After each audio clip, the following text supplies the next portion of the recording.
dari huruf alif sampai ya, ada beberapa huruf tersebut yang punya makna.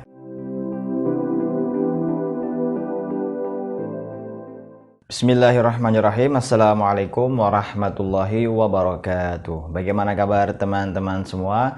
Kami doakan semoga senantiasa dalam lindungan Allah Subhanahu wa Ta'ala. Di video kali ini kita akan melanjutkan beberapa video yang lalu yang sempat kita tunda ya.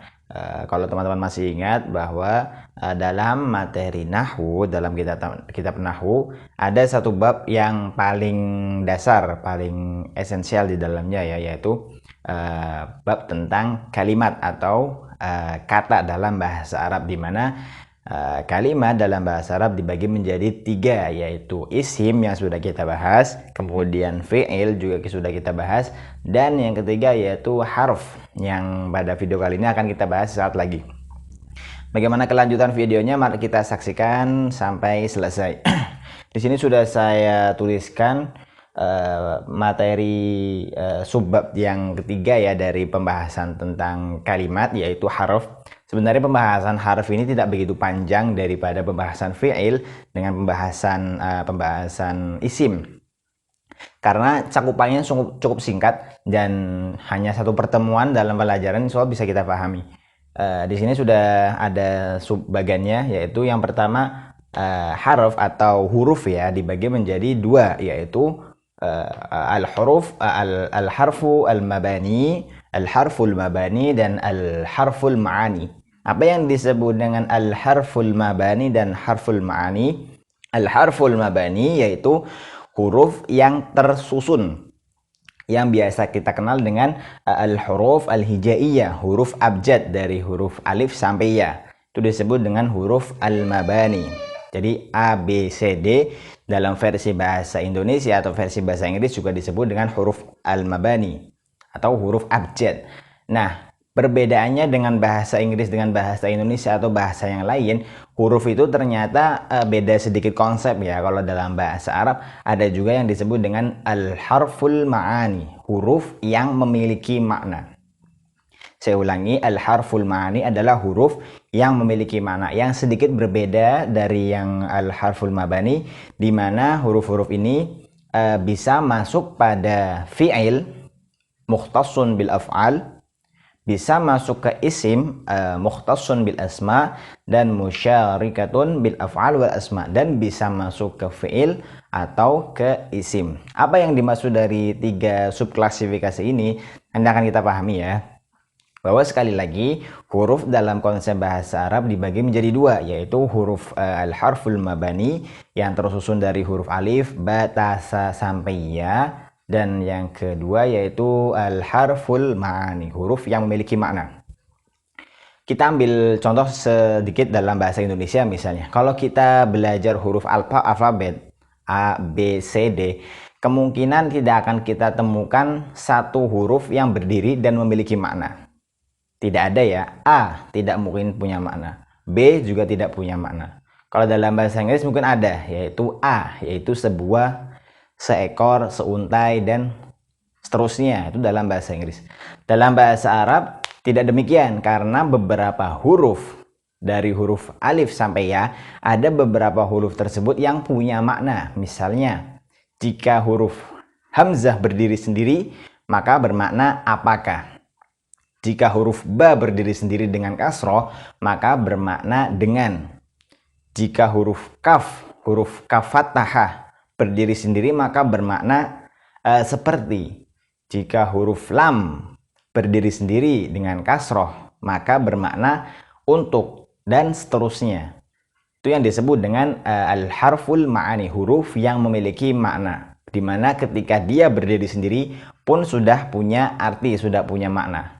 Dan lebih dari itu, jadi tidak kita pahami bahwa hanya satu huruf saja berdiri ya. Nanti akan kita temukan juga ada huruf yang secara konsep tidak huruf berdiri satu, tapi juga terdiri dari dua huruf. Misalnya, kita ambil contoh yang beberapa video lalu sudah kita belajar, yaitu huruf jar. Mengenal tentang huruf jar, silakan disimak video kami yang sudah kami bahas, yaitu huruf jar ya, dimana huruf jar yang terdiri dari huruf min, ila, min, ila, an, ala, fi, rubba, sampai seterusnya yang terdiri dari 9 itu juga masuk pada kategori al-harfu, kategori huruf, di mana huruf-huruf tersebut tentu berbeda dengan huruf yang kita pahami ya, dari huruf alif, ba, ta, sa, sampai ya. Karena huruf-huruf jar itu masuk pada klasifikasi yang kedua, yaitu al-harful ma'ani, huruf yang punya makna. Sampai sini bisa dipahami teman-teman. Kemudian kita masuk ke pembahasan yang mukhtas bil af'al bil asma wa musyarik bainahuma. Maksudnya apa? Ada, jika kita perhatikan sekali lagi tentang pembahasan huruf jar itu hanya bisa masuk ke isim. Jadi huruf min, huruf an, huruf ila, huruf fi, dan seterusnya itu hanya bisa masuk ke isim. Misalnya al-kitabu fid durji, buku itu ada di laci. Atau misalnya ar-rajulu fil ghurfati, orang itu ada di kamar, dan seterusnya. Itu hanya bisa masuk ke isim. Ada pula harf atau huruf yang hanya bisa masuk ke fi'il. Nanti insya Allah akan kita buatkan sendiri videonya tentang amil nawasib dengan amil jawazim. Nah, pada klasifikasi, pada pembahasan tentang amil jawazim sama amil nawasib, nanti akan kita temukan sederet huruf yang dimana huruf-huruf tersebut hanya bisa masuk ke fi'il. Kita ambil contoh misalnya amil nawasib ya, huruf an. Misalnya aku ingin makan, uridu an akula. Uridu an akula. Di situ ada tertera huruf an.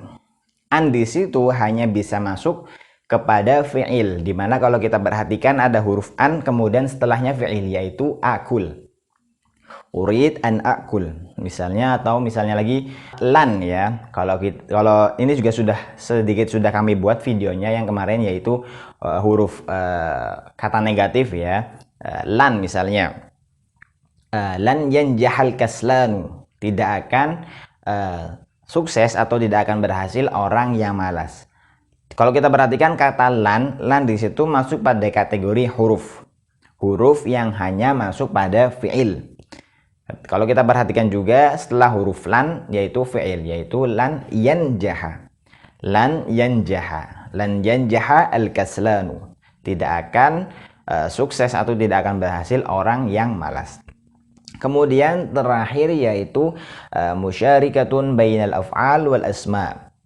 Maksudnya apa? Ada beberapa huruf dalam konsep bahasa Arab yang dimana dia bisa masuk ke fi'il dan juga bisa masuk ke isim, yaitu contohnya misalnya huruf atof ya. Huruf atof itu huruf kalau dalam bahasa Indonesia itu huruf penghubung, kata penghubung. Misalnya huruf wa yang artinya dan, atau huruf fa, kemudian huruf summa, dan seterusnya, kata penghubung. Itu bisa masuk ke isim, juga bisa masuk ke fi'il. Contohnya ishtaraitul lahma wad dajajata wal khadrawata wal fawakihata wa ghairu dzalik. Nah, di situ ada kata wa yang terselipkan di antara masing-masing isim. Bisa juga wa di situ masuk ke sela-sela fi'il. Misalnya dhahaba Muhammadun ilal fasli wa yadkhulul fasla wa yajlisu 'alal maktabi wa yaqra'ud durusa wa ghairu dzalik. Nah, di situ ada kata wa.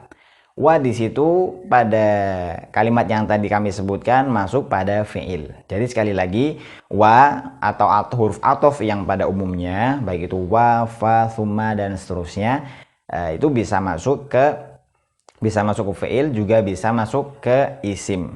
Sebenarnya ada beberapa juga, ada cukup banyak ya huruf-huruf yang bisa masuk ke fi'il dan bisa masuk ke isim.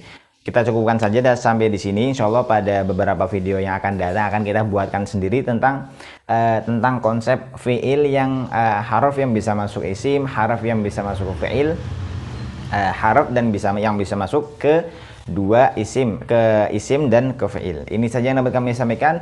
Semoga bermanfaat. Dumtum fi ri'ayatillah. Ma'assalamah. Wassalamualaikum warahmatullahi wabarakatuh.